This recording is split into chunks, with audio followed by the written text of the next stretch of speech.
Oh shit. Here we go again. Oh, Neptune. Another year with him. Barnacles. Dirty barnacles. Hello there everyone, welcome to the channel if you're new, welcome back if you aren't. I am EDJ, and I said last video, I was gonna move on to the Kings and Generals, series of Pyrrhus of Epirus, and I will get to that next week, but for now, I'm actually gonna be looking at this video. So throughout the main Napoleon series and some of the last few videos, a lot of people have been saying, hey, you gotta watch the 1848 revolutions. This is kind of like, I guess, the epilogue, the end of the main Napoleon thing. We covered the main Napoleonic War series from Epic History TV, we covered the Marshals, we covered the Congress of Vienna by Historia Civilis, we even watched HMS Victory by Epic History TV. We have just been, for the past few months, nothing but Napoleon, nothing but the Napoleonic era, and this is apparently the epilogue, what's the saying? The cherry on top, the conclusion. And I'm assuming, since Napoleon's dead at this point, this has to do with his lasting impact on Europe. I'm assuming, because that's what a lot of people have been saying, this is related to Napoleon. So yeah, after this, I would just ask you, don't recommend anything about recording Napoleon, for a bit. Not to say I'm done with Napoleon, I actually want to let you all know that I'm planning on reacting to the Napoleon series from the year 2002. Let me show you. So, here it is. I actually have had it in my heart, even during the main Napoleon series, to react to this 4-part series, this 4-episode series about Napoleon. It's free on YouTube, so I'm actually currently about to buy new editing software in order to make those reactions to that series possible. So I'm not done with Napoleon by any means. I'm just kind of at the point where, for those of you who were around during the Dova Hadi Rome series that I reacted to all of that, loved it, but then I kind of was like, alright, let's move on to something new. I went to Alexander and then Napoleon. So after this, I'm going to be jumping to Pyrrhus of Epirus, and then I'll be back to Rome, with Julius Caesar by Historia Civilis.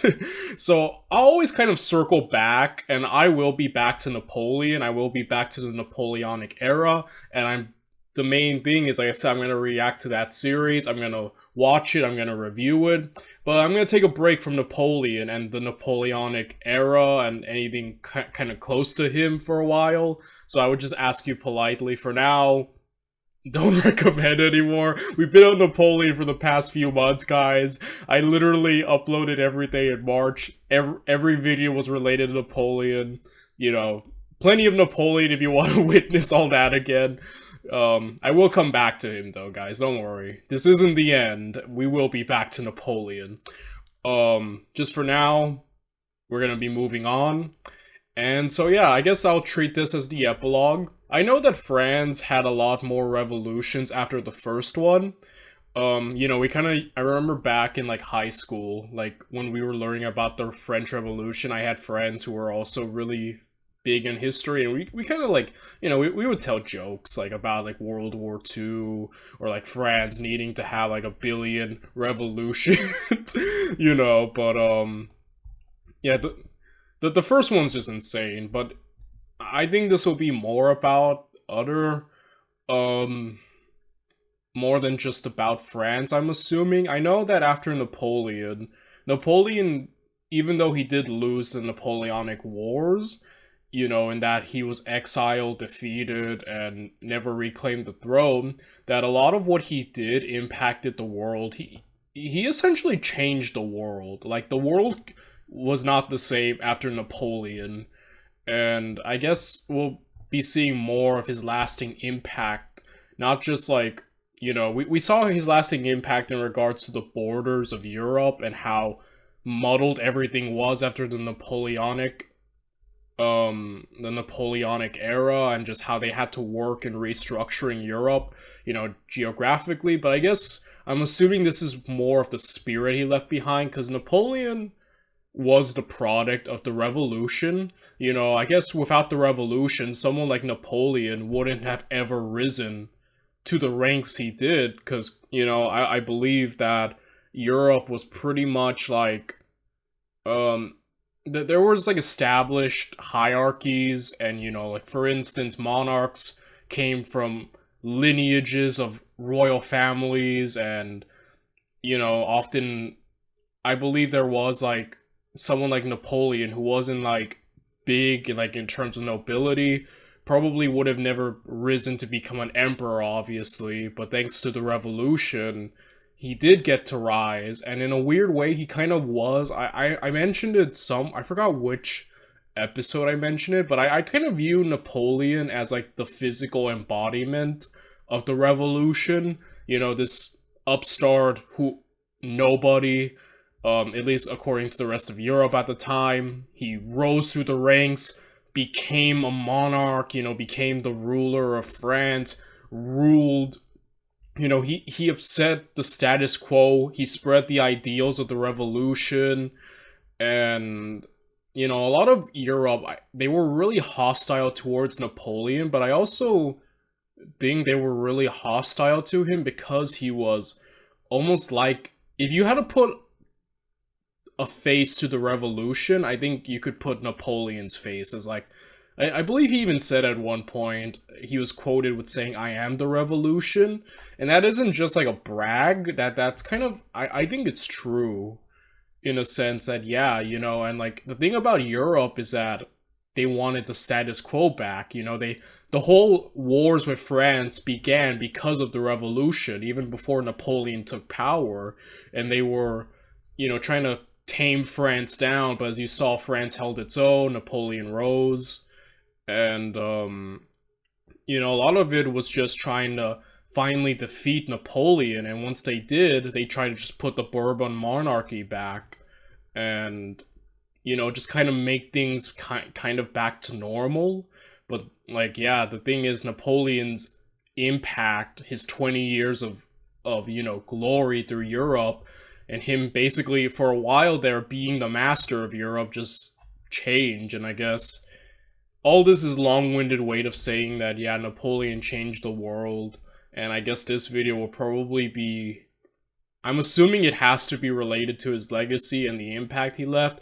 If not, because that's kind of what people have been saying in the comments, like, this is, like, I guess, the final part of the Napoleonic influence, or, you know, expanding past even his lifetime.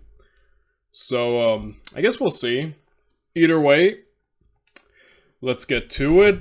I don't really have much else to add. If you want to watch this video without me talking, without seeing my face, without my little circle here in the corner, the link will be down in the description down below. And without any further ado, let's just get right into it. Let's watch Europe Ablaze, the 1848 revolutions. More than 3 decades after his defeat, the shadow of Napoleon Bonaparte and the French Revolution still looms over Europe. Amazing that even a short man can cast a large shadow. No, I'm joking. Napoleon was average height, I know. But, yeah, just, like, this man really did change the world. Like, it is amazing how, you know, like I was mentioning earlier, like, you know, if it wasn't for the revolution, someone like Napoleon wouldn't have risen to the heights that he reached. And it's insane to think that, like, you know, someone like him could just come out of nowhere and be so, like, as great as he was, you know, and Napoleon could do it all. That's the thing. Napoleon, I know we often just look at him in a warfare perspective, like, yes, all the credit due, he's up there in terms of warfare. He's up there with the ranks of the Alexander the Greats and the Julius Caesars, even the Hannibals as well, but, you know, like, the man was really good politically, I think, And as his great maneuvering allowed him to become emperor, obviously, and politically, like his Napoleonic law, his code, the way he could restructure and implement changes, even like in Elba, like he was like in charge of Elba during his exile, and he was like making things better. Like the man had a mind for governing, and you know, if the rest of Europe wasn't being like so aggressive to him and forcing him into a lot of these coalition wars, I kind of wish we could have seen like how like a peacetime Napoleon could have like politically kept handling things. Like I don't know, like I think he could do so much, and it's amazing that someone like that, if he had not been born in the right time that he was in, would have never achieved the greatness that he achieved, you know? And yeah, it's just insane, you know? The peace settlement of 1815 had been a triumph for reactionary forces. Europe's great powers, Britain, France, Austria, Prussia, and Russia, were committed to working together to ensure no more revolutions. Radicalism and republicanism would not be allowed to disturb the peace of Europe again. Austrian Chancellor Prince Clemens von Metternich is regarded as the architect of this new conservative order. Some historians call it the Metternich system. And yet, across Europe, there are many for whom the ideals of the French Revolution remain not a nightmare, but an inspiration.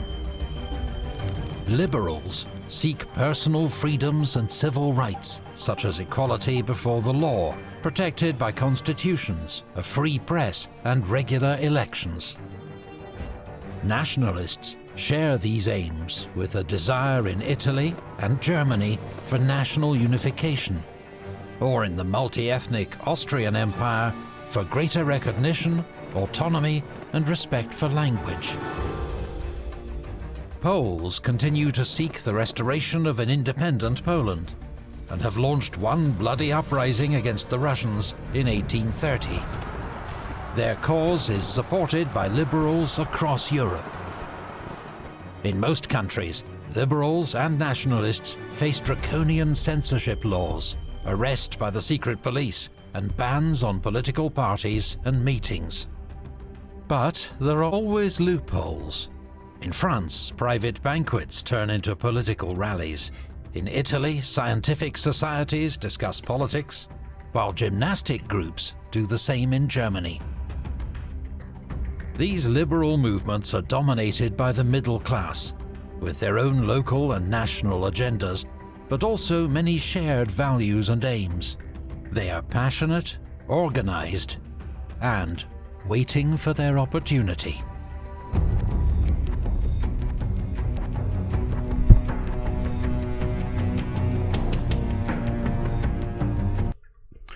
I believe that right now we are sleeping on a volcano.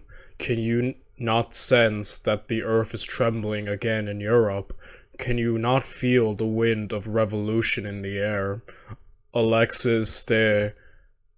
I'm not even gonna try. French liberal politician, the 29th of January, 1848.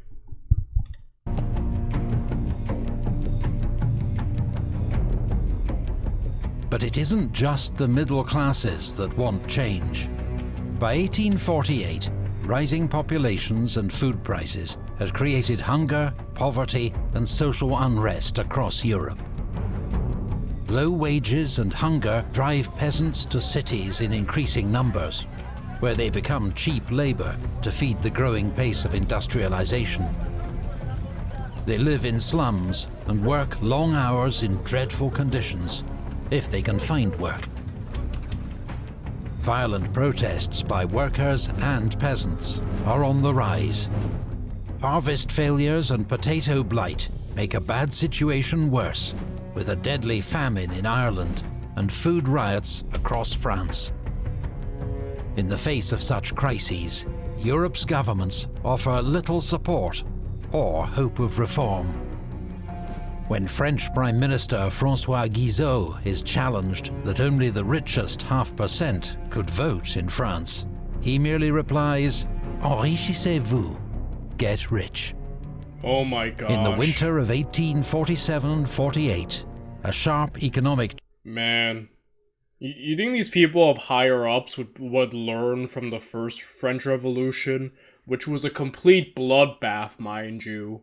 Like, you know, the storming of the Bastille, the constant guillotines, the reign of terror, and then you follow that up with Napoleon's rise and the constant wars. You think they would be like, huh, if we really want to prevent that, we should probably keep the people happy, because that's kind of what started it all in the first place, right? Like, oh my gosh. What's the saying that those who don't learn from history are doomed to repeat it? Like, oh my gosh, like, ugh. They don't learn, man. It's like, yeah, let me provoke the people. Get rich. Like, oh my gosh. You're just asking for another French Revolution, guys. Downturn throws thousands more out of work. The case for reform is more urgent than ever, but Europe's governments fail to act.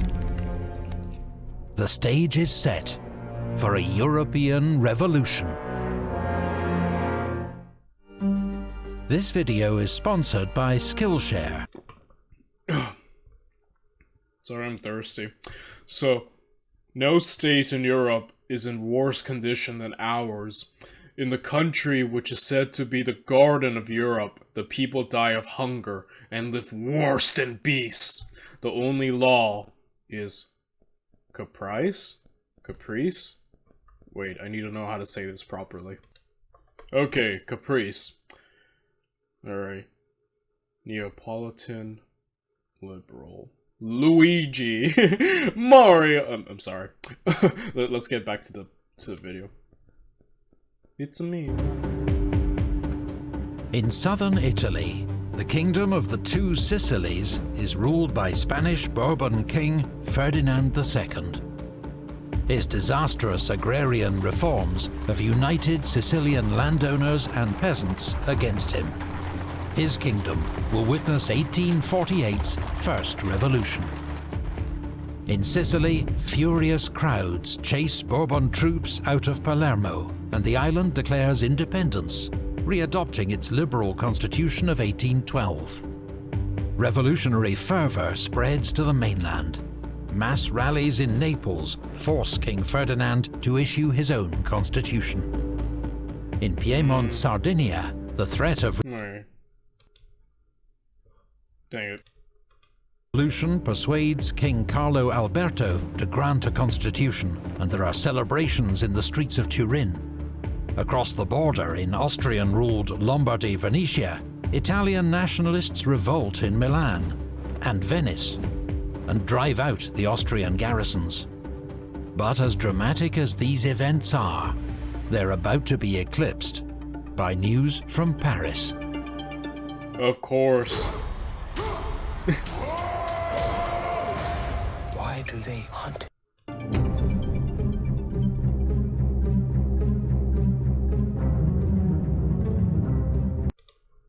When France sneezes, Europe catches a cold.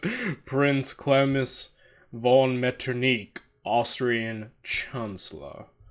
Yeah, that's actually quite an awesome statement, because yeah, we saw what happened in the first one. Guys, if you're gonna have revolutions, let the French show you how it's done. Though I will say, don't go as hard as the first French Revolution. That was like I said, that was a bloodbath, and quite frankly, not a lot of too much death on that one. You know, yeah, that the first French Revolution is insane. It's the most interesting, in my opinion. It's the one that I, you know, kind of like, I remember when I was a sophomore in high school, that's when we learned about, like, formally in class about the French Revolution.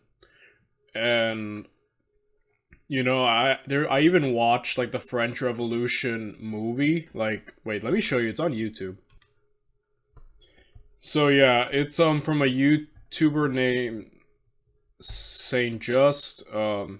and Tony St. Just. So yeah, there's a part 1 and a part 2 to it. The acting's really great. I watched these, like, these are new uploads, but I guess the old ones were taken down, probably copyright, but, like, back in, like, 2016, I watched these 2 parts, like, almost, like, a lot, like, nearly a dozen times. Like, I was really invested in the first French Revolution. You know, it was very interesting to me. Like, it was great. Though I do consider it, like I said, it was just a complete bloodbath. It kind of went off the rails. But, you know, still, in my opinion, the most interesting of the French revolutions.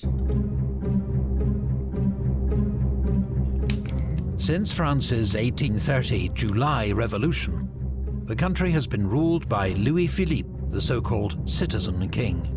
He's a more moderate figure than his Bourbon predecessor, Charles X, but he opposes further reform, despite the growing economic crisis. His Prime Minister, François Guizot, is hated. When he bans the banquets that are really opposition rallies, angry crowds march through Paris, chanting, "Down with Guizot, long live reform." Guizot resigns, but it is not enough. Nervous troops fire on the crowds. 52 civilians are killed. You know, that kind of, like, reminds me, like, a lot of these events, revolutions, you kind of hear about, like, yeah, soldiers firing on crowds. Like, I think the most famous incident here in America, like, I know I have a few, multinational viewers on this channel, which I'm happy. Like, look at Napoleon, just bringing everyone together, right? I got people from Russia commenting, people from Spain and France, so you have to give it to Napoleon. He kind of does bring a lot of people together. But, for those of you who are an American, you know, I guess the most famous incident of, you know, something like this happening was the Boston Massacre, I believe it was called. It was, you know, basically, yeah, when the British opened fired, you know, on, like, a group of people, yeah. And granted, like, it was a bit of a thing because the crowd was being really hostile towards the British troops, and, you know, yeah, but still, that event kind of did play a part in the build-up to the inevitable American, you know, American-British War, the American War for Independence, like, so yeah, it's like, it's interesting, like, a lot of these revolutions there's always an event, like, where just soldiers open fire on a crowd. I also think of, like, the Russian, revolution, the one that where finally the Tsardom was eradicated for communism. Like, I think it was what, the Friday something? The Friday Massacre? Wait. Okay, got my days wrong. It's actually Bloody Sunday. But, I said Friday? I'm a bit off by a few days, but, yeah, like, you know, there's always kind of, like, I noticed that, like, there's always kind of, like, there's a part in all these revolutions where soldiers just shoot a crowd, and then it helps further a revolution, you know, so that's interesting, huh? You know, history kind of repeats. It's like poetry, it rhymes, you know? So resigns, but it is not enough. Nervous troops fire on the crowds. 52 civilians are killed. Louis-Philippe loses control of the capital, and as the mob advances on the Tuileries Palace, he abdicates and flees to England. A new provisional government is formed, and from the Hôtel de Ville, new Foreign Minister Alphonse de Lamartine announces, "The Republic has been proclaimed." France's monarchy has fallen in just 3 days. The news is carried across Europe by the new telegraph system. You just know the rest of Europe was like, oh, not again! Britain's shaking in its pants, like, oh no, we can't have another Napoleon! I'm joking. I don't know how they're gonna react, but I'm assuming this probably causes a lot more people to, like, straight up, probably inspires more people to revolt, create revolutions. But yeah, I imagine the great powers are, like, shaking their boots, because the last time this happened, a dude named Napoleon came out of nowhere and basically dominated Europe for 20 years, so, you know, we can't have that again. The effect is electrifying.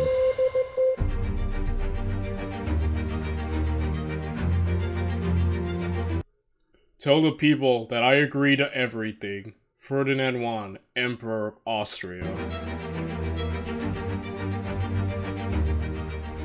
75-year-old Austrian Chancellor Prince Metternich is among the first to be informed of the revolution in Paris. His police chief assures him there's no chance of such a thing happening in Vienna. But on the 13th of March, around 4,000 students, inspired by the news from Paris, march on the Landhaus, the assembly building, and force their way in. There's a confrontation with troops who open fire and kill 4. Vienna's workers side with the students.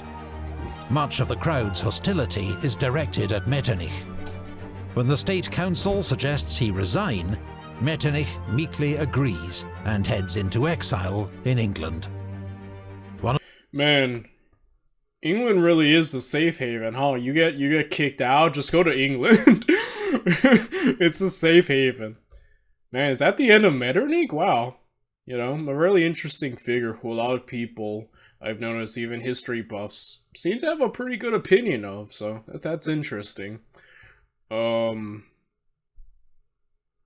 Yeah, just insane. One of the most extraordinary political careers in Europe's history, spanning 40 years, comes to an end. Wow. Emperor Ferdinand suffers from epilepsy and a speech impediment, and is a largely passive figure. But when his council announces there will be elections for an assembly that will draft a constitution, crowds cheer him in the street. The secret police disappear. Censorship is ignored. The people of Vienna celebrate.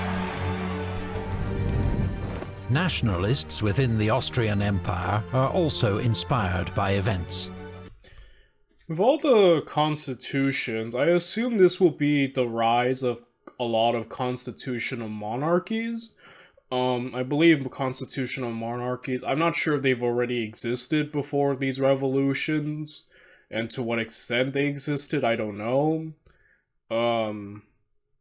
But I'm guessing, predicting, I suppose, that this is where constitutional monarchies become the new norm, as opposed to monarchies with complete power. Again, that's what I'm predicting. We haven't even finished this video, I don't know. Which would be interesting, that if this was the rise of constitutional monarchies, and I guess World War I is the end of most monarchies. Like, World War I had a kind of like a title to it. I forgot what it's the specific wording of it, but it's like the end of the empires, or the end of the Empire Age, or Imperial Age. Because after World War I, you know, we saw the end of Tsardom. I believe the Ottoman Empire fell apart, you know, like, yeah, so, you know, that's interesting, you know, just how quickly things change. In the Hungarian parliament, politician Lajos Kossuth makes a fiery speech denouncing Habsburg absolutism as the pestilential air which dulls our nerves and paralyzes our spirit. Yeah, Hungary becomes a big thing to manage, and eventually, like, Austria is forced to even just rename itself the Austrian-Hungarian Empire. I think it was an attempt to kind of, like, pacify or subdue or please Hungary, but yeah, I mainly remember that from History Matters, that he did a video based on it. I think that was one of the reasons. His speech is printed and circulated widely, inspiring others across the empire. Hungarians launched their own revolution, with 12 demands that include greater autonomy, a free press, and parliamentary reform. Czech liberals in Prague form a national committee and also send their demands to Vienna. There is even a Romanian nationalist uprising in the Ottoman province of Wallachia, forcing the abdication of the local prince. Uh-oh. We have a bug problem. Psst.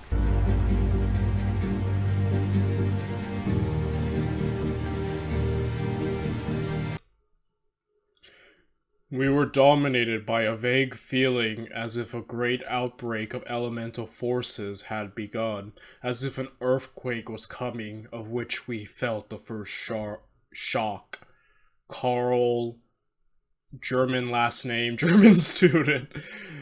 I have German relatives, by the way. Like, one of my grandfather's, one of my grandfather's sisters moved to Germany, and basically it spawned, you know, the German line of my family. So we have German relatives that visit every once in a while. I believe, yeah, last time they visited was this summer.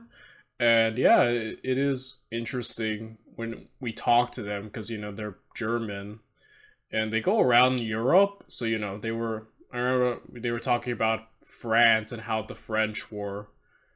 So that was interesting, you know. It's interesting that I have direct relatives who, you know, I could kind of talk and who are in Europe, even right now, and kind of get that insight. It is interesting.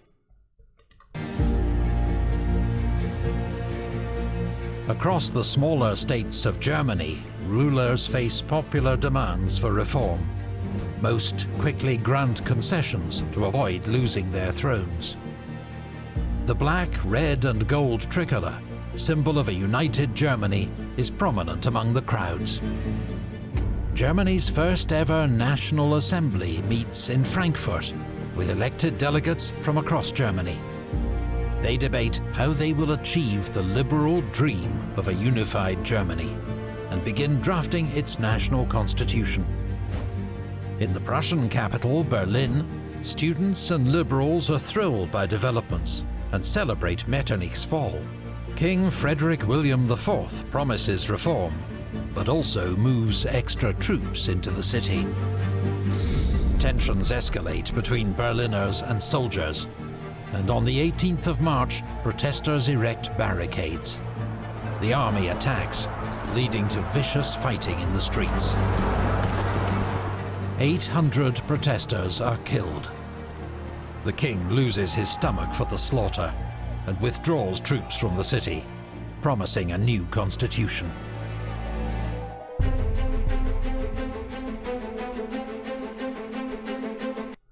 Saddle your horses, gentlemen. A republic has been declared in France. Nicholas, Emperor of Russia. Not all Europe is embracing change. In Russia, Emperor Nicholas firmly opposes any reforms. Yeah, Russia's interesting in that while the rest of Europe was kind of moving, Russia wasn't moving as fast as them.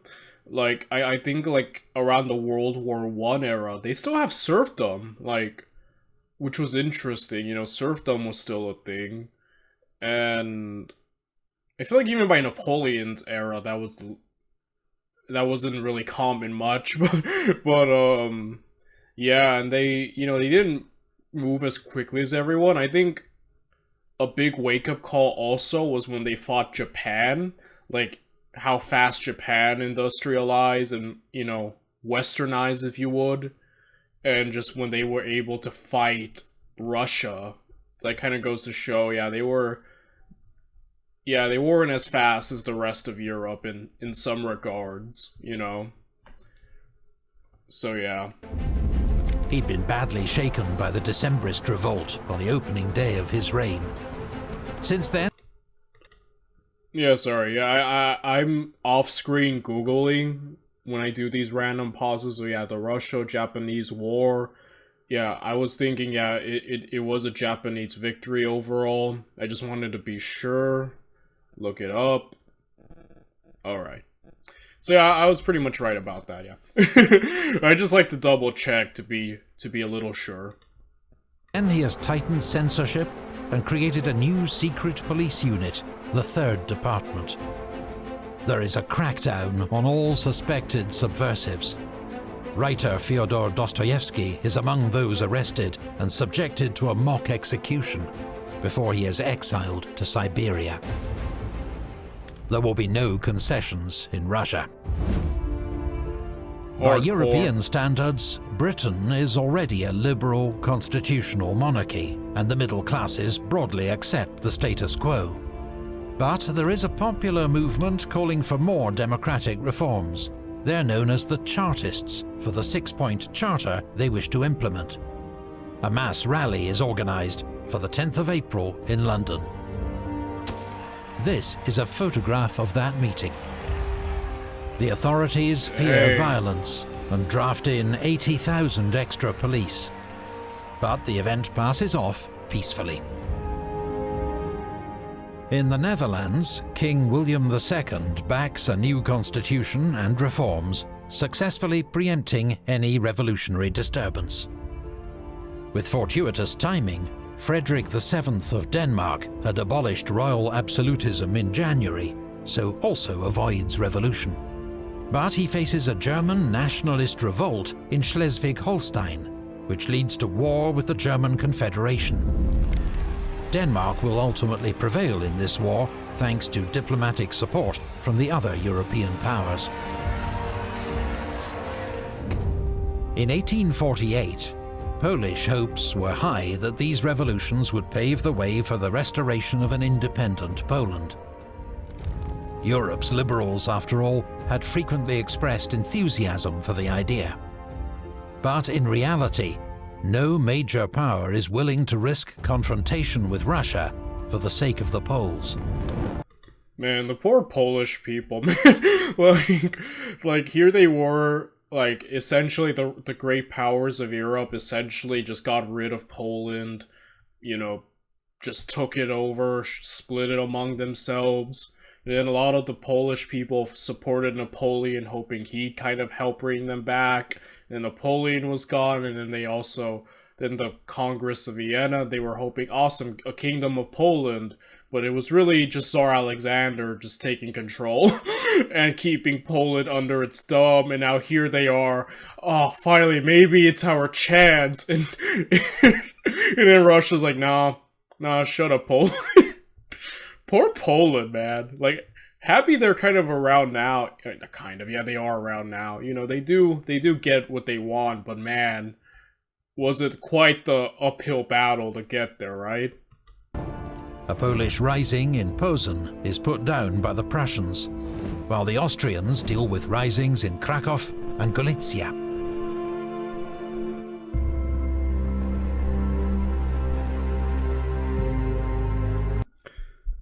The February Revolution was like a sacred promise of emancipation for all the peoples of Europe.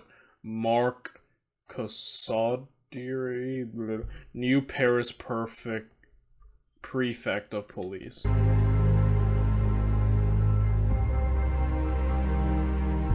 The first euphoric phase of the European revolutions becomes known as the Springtime of the Peoples. With censorship relaxed, there's an explosion in the number of newspapers, among them Cologne's radical new daily, Neue Rheinische Zeitung, edited by Karl Marx. Wait, what did he say? New daily explosion in the number of newspapers, among them Cologne's radical new daily, Neue Rheinische Zeitung. I thought he said colognes, like, like these colognes you put on them. I was like, wow, the revolution created cologne also. I'm sorry. I thought he was talking about cologne. I'm so sorry, that's so stupid. Zeitung, edited by Karl Marx. Oh no, not Karl Marx. Alright guys, communism anybody? Are you guys ready? Or you know what I should do one of these days? I should have like we should just do a reaction to the Communist Manifesto. I think that'll be a great episode. We'll just listen to the audiobook here on YouTube. I'll sit here and I'll give my support. No, I'm joking. No, I'm joking. But man, Karl Marx, man. very influential, especially in regards to communism. And yeah, that's insane. This isn't, like I said, this is like what, 3 decades after Napoleon? Just how quickly things change when you put it in a perspective. People are like, yeah, it was barely 100 years, but like, look at what happened from the time of Napoleon to this and World War I. Like, that's insane. Like, that's literally insane just how much happened, you know? Yeah, this is insane. It feels like the dawn of a new era. But these early successes are built on the back of an uneasy alliance, as Marx is quick to highlight. Middle-class liberals want constitutions, more inclusion in politics, and a free press. Workers, who are the revolutionary politics, and a free press. Political constitution. Let me get that one more time, I'm so sorry. Middle-class liberals want constitutions, more inclusion in politics, and a free press. Workers, who are the revolutionary foot soldiers in many cities, want cheaper food and the right to work. German radicals sum it up with a neat pun: freedom to read versus freedom to feed. Europe's new assemblies are under pressure from conservatives who think they're going too far, and radicals and socialists who think they're not going far enough. Most horrifying of all to Europe's middle class, there hovers the threat of mass, direct action, social revolution, the mob. Not the mob.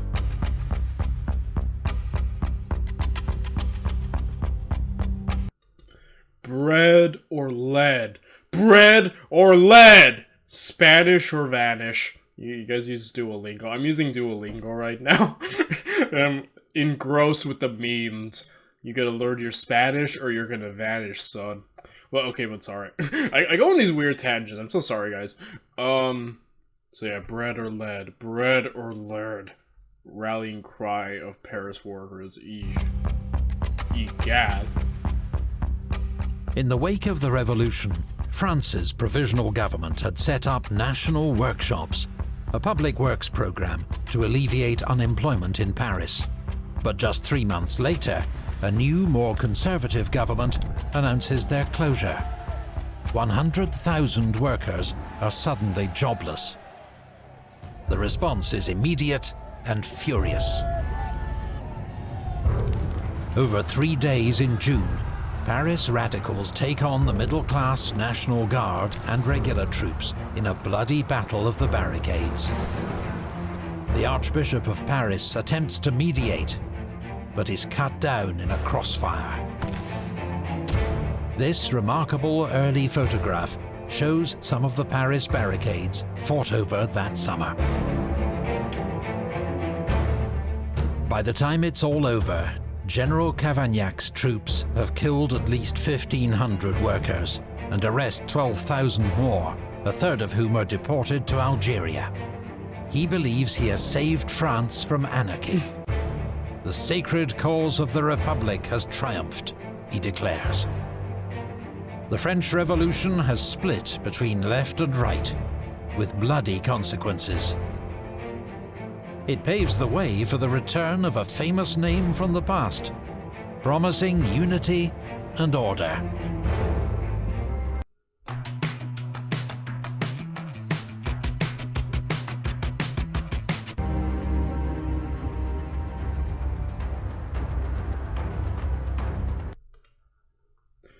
"3 days of blood will give us 30 years of peace." Joseph von Raditz, Austrian Field Marshal.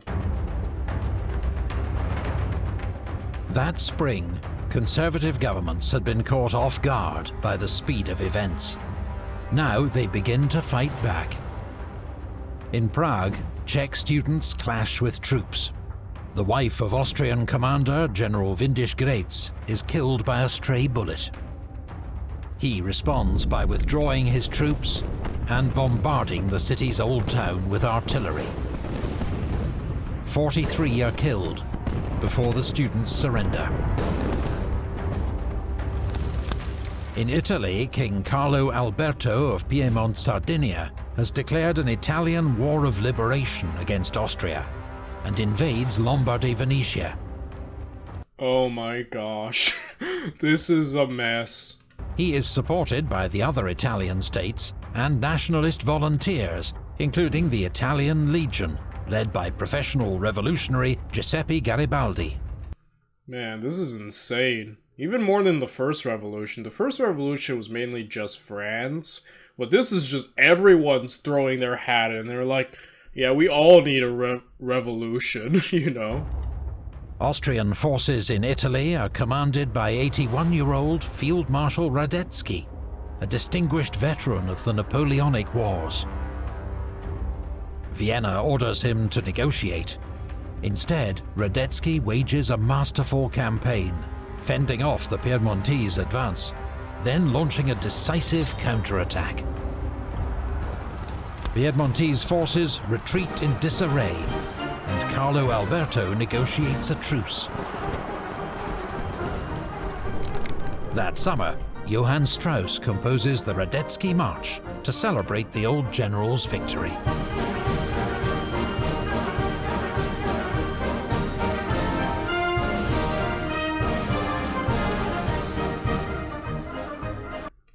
Yeah, this video is getting copyright. Meanwhile, Austrian relations with Hungary are in crisis. The country is now effectively independent, with its own elected parliament and a prime minister, Lajos Batthyány. But not everyone wants to be part of the new Hungary.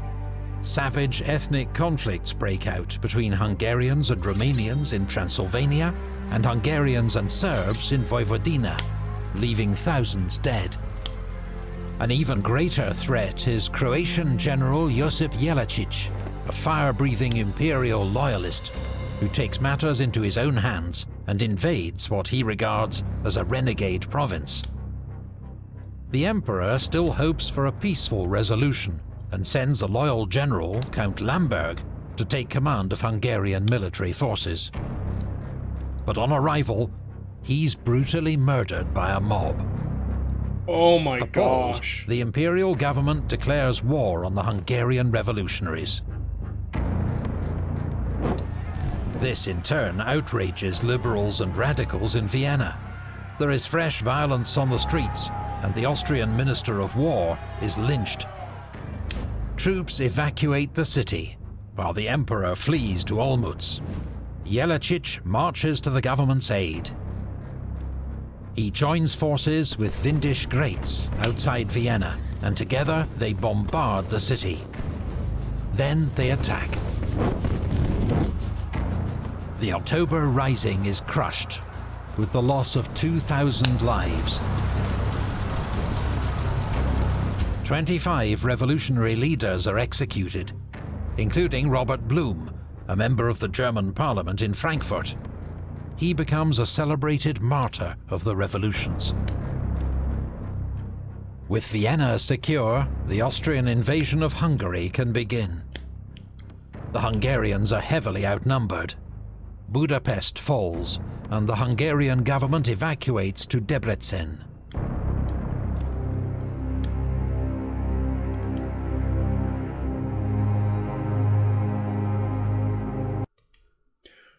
We now have 40,000 men in and around Berlin, order in Berlin, and we shall have order in the country.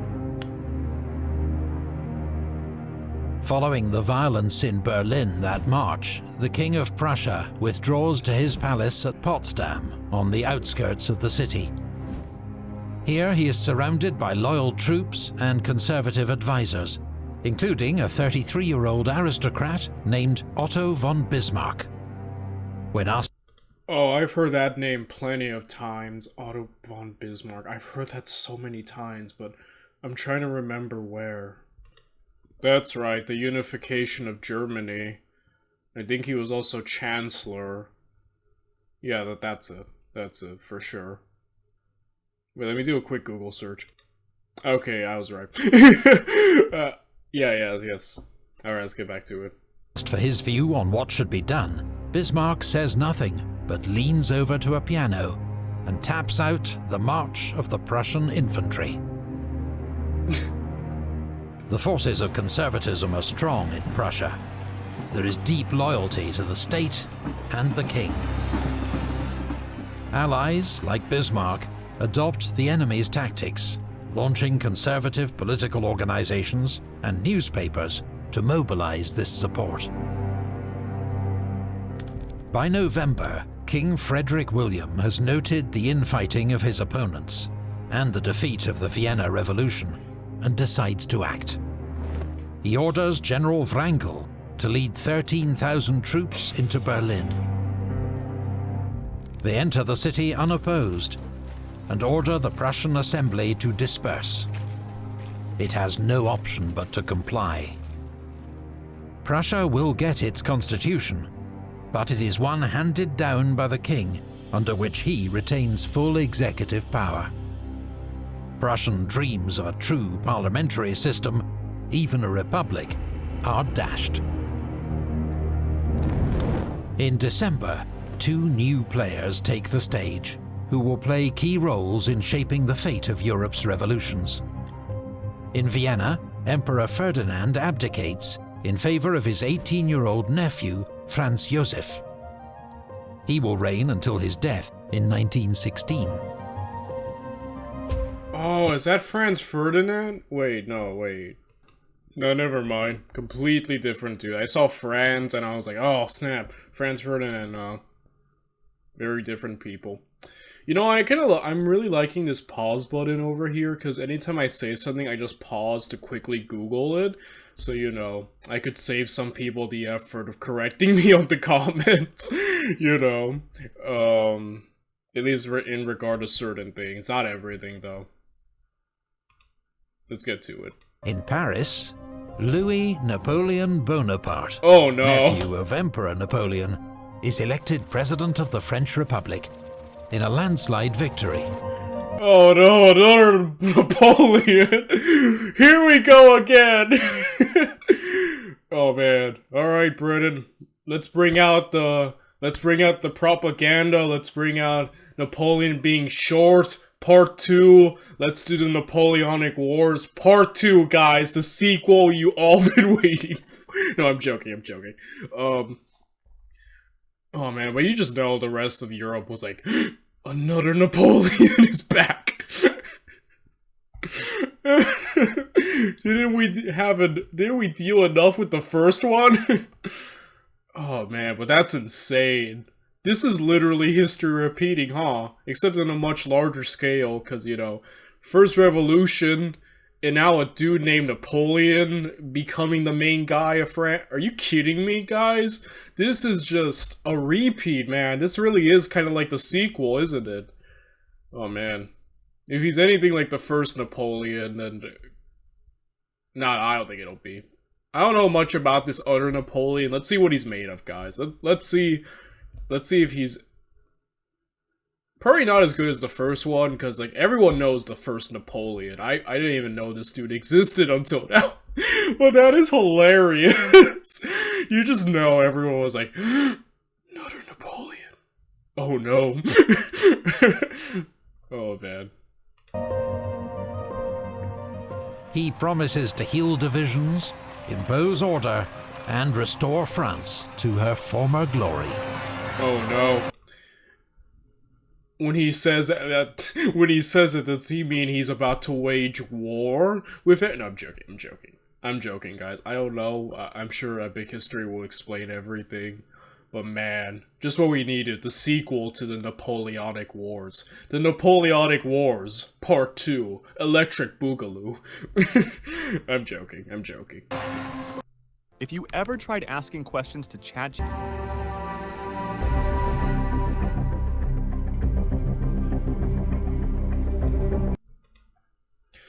the moderates feared the victory of the people more than that of the Bourbon troops. Francisco Crispy Cream, Sicilian revolutionary. In Italy, the tumult continues into 1849. In the Papal States, the reforms of Pope Pius had seen him held up as an unlikely liberal role model.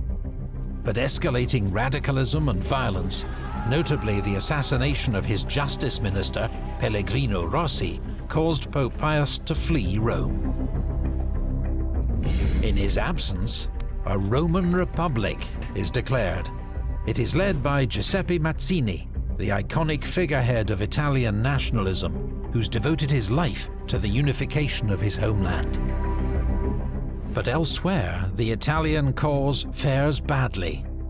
Carlo Alberto resumes his war with Austria, with disastrous consequences. At the Battle of Novara, Radetzky inflicts another heavy defeat. Carlo Alberto abdicates in favor of his son, Vittorio Emanuele, to avoid a republican revolution. 12 years later, he'll become the first king of a modern united Italy.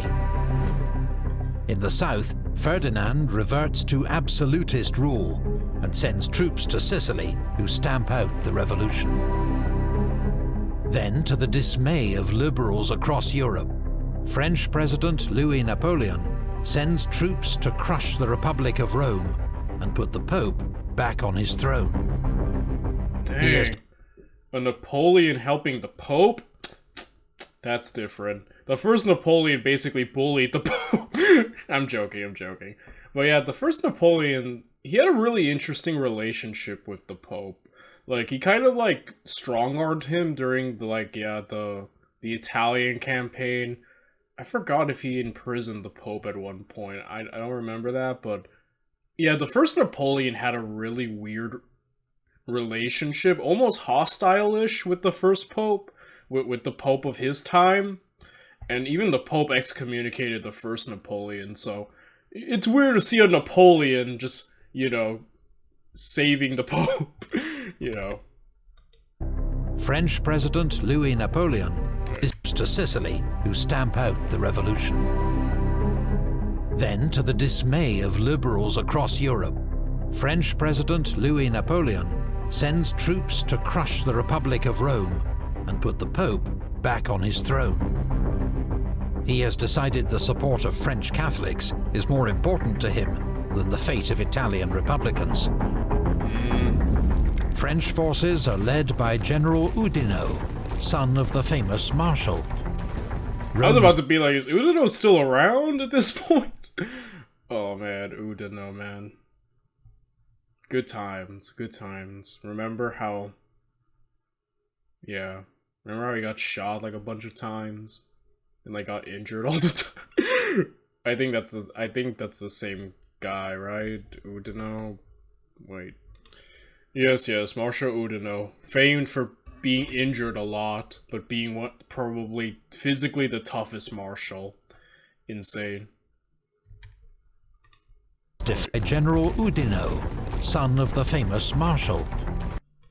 Dang, that's insane. Just another Oudinot. Rome's defenders are led by Garibaldi.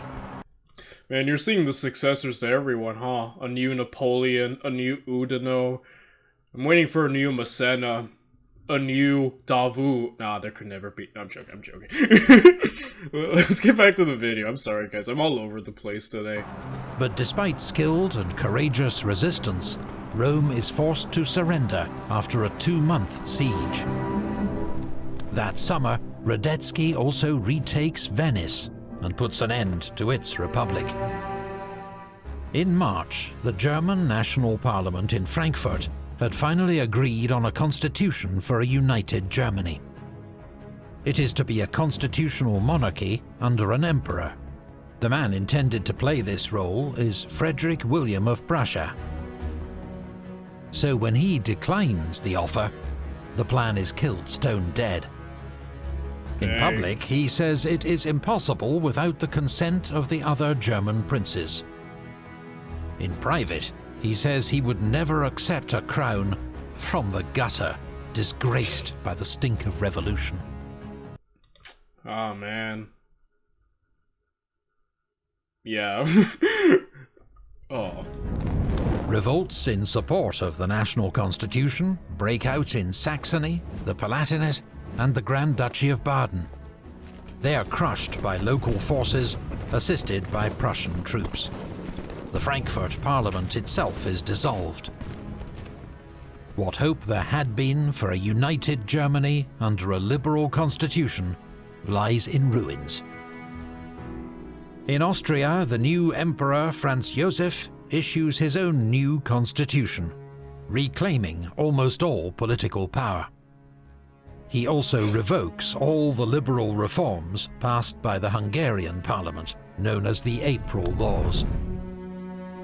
In response, Lajos Kossuth declares formal Hungarian independence, and the country begins an extraordinary campaign of military mobilization. Hungarian commander General Gergely retakes Budapest.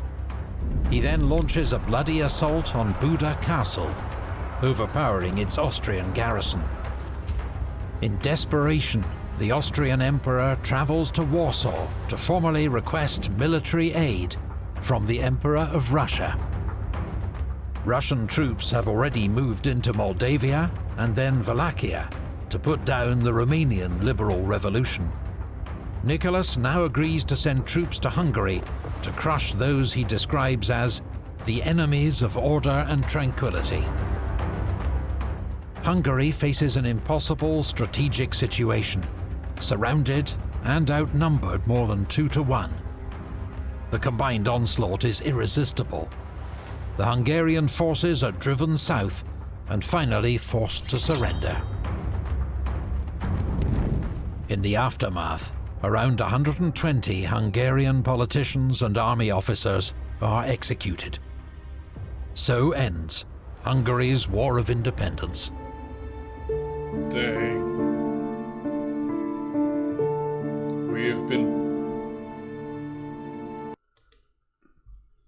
We have been beaten and humiliated. The fate of European democracy has slipped from our hands.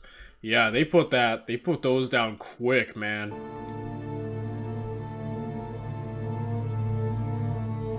"1848 was a year like no other. A series of seismic political events following one upon another like falling dominoes. But what had been achieved? A British historian famously described 1848 as the turning point at which modern history failed to turn. And for all the euphoria of Europe's springtime of the peoples, by 1849, it seemed that the counter-revolutionaries had won everywhere. But some gains did endure, such as the abolition of serfdom in Austria and the popular vote in France, though France became a little less democratic in 1852, after Louis Napoleon made himself emperor. Oh no! No! No! Not again! Oh my gosh. While you're at it, Louis, let's just fight Austria. That's what the original Napoleon did. Let's just fight Austria and beat them up for like 20 battles. And then while you're at it, let's fight Prussia. Let's make allies with Spain and then invade them and piss them off. And, you know, be friends with the Tsar and then eventually destroy that French. Oh my gosh, I can't with this. Let's just redo what the original Napoleon did. Beat by beat, you know, even his mistakes. I'm sorry.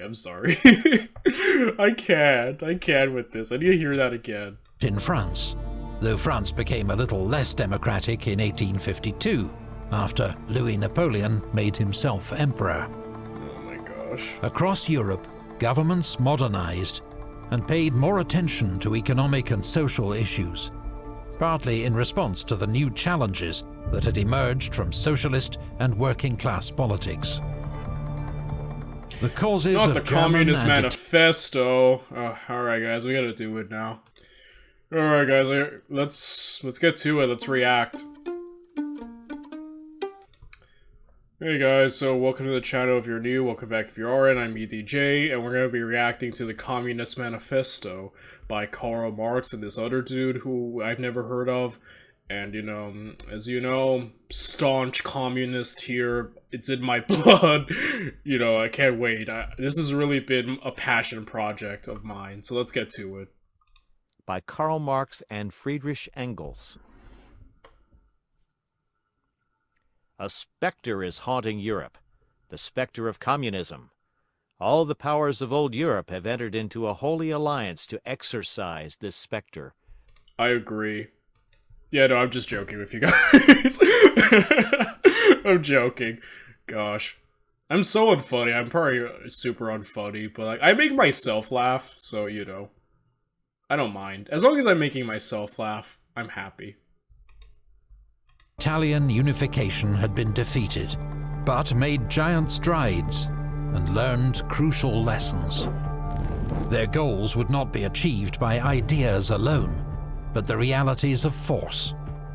In the words of Bismarck, the great questions of the day were to be settled not through speeches and majority decisions, but by iron and blood.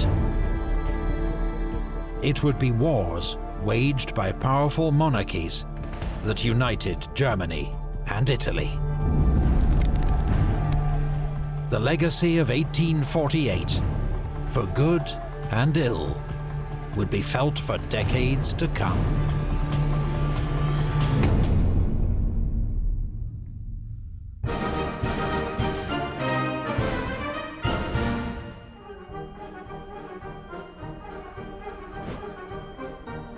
Napoleon's marshals, conquest. Man, we covered quite a bit, guys. Oh, the Mongol marshals, yes, I want to get a Davout one, since Davout is my favorite marshal after all.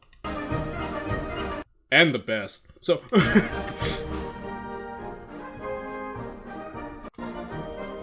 So, yeah guys, that was a really fun video. I had a lot of great times. You know, that was I think I laughed more than I expected to. Wait. So yeah, Napoleon really changed the world, huh? You know, I imagine, yeah, Napoleon lost the wars, but he must have been smiling down from wherever he is. I'm gonna say heaven to be nice. Maybe, but you know, again, I don't know, that's for God to decide who goes where, but yeah. Like, man, that's insane. Just seeing parallels in history, seeing people, successors of great people, and yeah, just a really insane thing as you see, as Europe is just changing, and you'll see the change into leading what it eventually is now. It's just insane, man. That was a great video. I enjoyed that a lot, immensely. I think I've already said everything I felt regarding it, so I'll be signing out. Though I will say, guys, please no more recommendations regarding the Napoleonic era or around the Napoleonic era. It's time for something new on this channel. Though I will be back, obviously, to the Napoleonic era. I won't stay away for long, guys. Like I told you in the beginning, I'll be reacting to more Napoleon in the future. Probably watch another Napoleon series, you know, so, yeah, we'll be back. Just for now, I want to kind of jump around to different other periods of history. And, yeah, I'll see you all next time with Kings and Generals, Pyrrhus of Epirus, Part 1. Bye, everyone.